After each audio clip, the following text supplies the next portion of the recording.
नमस्कार. निवेदक विठ्ठल पवार या माझ्या यूट्यूब चॅनलमध्ये आपल्या सर्वांचं मनपूर्वक स्वागत करत आहे. ईस्टर संडे म्हणजे काय? ईस्टर संडे म्हणजे आहे तरी काय याबद्दलचीच माहिती या यूट्यूब व्हिडिओच्या माध्यमातून आपण जाणून घेणार आहोत. तत्पूर्वी निवेदक विठ्ठल पवार या यूट्यूब चॅनलवर जर आपण नवीन असाल तर माझ्या यूट्यूब चॅनलला सबस्क्राईब करा.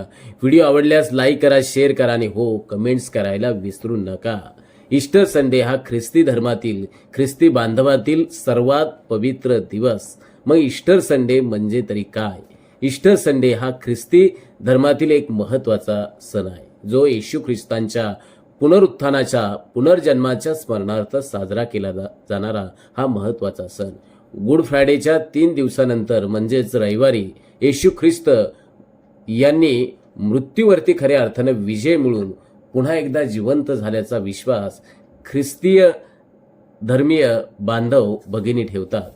मग ईस्टर संडेचं महत्त्व काय? ईस्टर हा ख्रिस्ती धर्मातील सर्वात मोठा आणि पवित्र सण मानला जातो. हा दिवस आशा, नवीन जीवन आणि पुनरुत्थानाचा संदेश देतो. येशू ख्रिस्तांनी आपलं मानव जातीच्या पापांसाठी खरं तर बलिदान दिलेलं आहे आणि 3 दिवसानंतर ते जिवंत झाले आणि ही श्रद्धा ख्रिस्ती धर्मात फार मोठी आहे. मग ईस्टर संडे केव्हा साजरा केला जातो?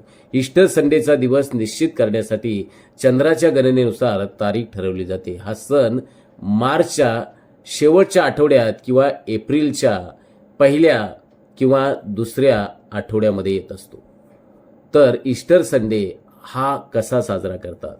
एक, चर्चमध्ये प्रार्थना किंवा मेस सेवा, चर्चमध्ये विशेष प्रार्थना आणि यावेळेस धर्मोपदेश केला जातो. कुटुंबासोबत आनंद साजरा करणे, यावेळेस लोक घरगुती मेजवानी करतात आणि कुटुंबियांसोबत हा दिवस साजरा करत असतात. ईस्टर परेड आणि इतर कार्यक्रम, काही ठिकाणी मोठ्या मिरवणुका आणि विशेष कार्यक्रमांचं आयोजन केलं जातं. ईस्टर संडे हा येशू ख्रिस्तांच्या पुनरुत्थानाचा दिवस म्हणून संपूर्ण देशभर ख्रिस्ती बांधव साजरा करत असतात. हा दिवस नवीन सुरुवातीचे आणि आशेचं प्रतीक आहे. संपूर्ण जगभरात ख्रिस्ती धर्मीय भक्तिभावानं हा सण साजरा करतात आणि एकमेकांना हॅपी ईस्टर म्हणत एकमेकांना शुभेच्छा देत असतात. आमच्या चॅनलवर नवीन असाल तर सबस्क्राईब बटनावर क्लिक करा आणि बेल आयकॉन प्रेस करा.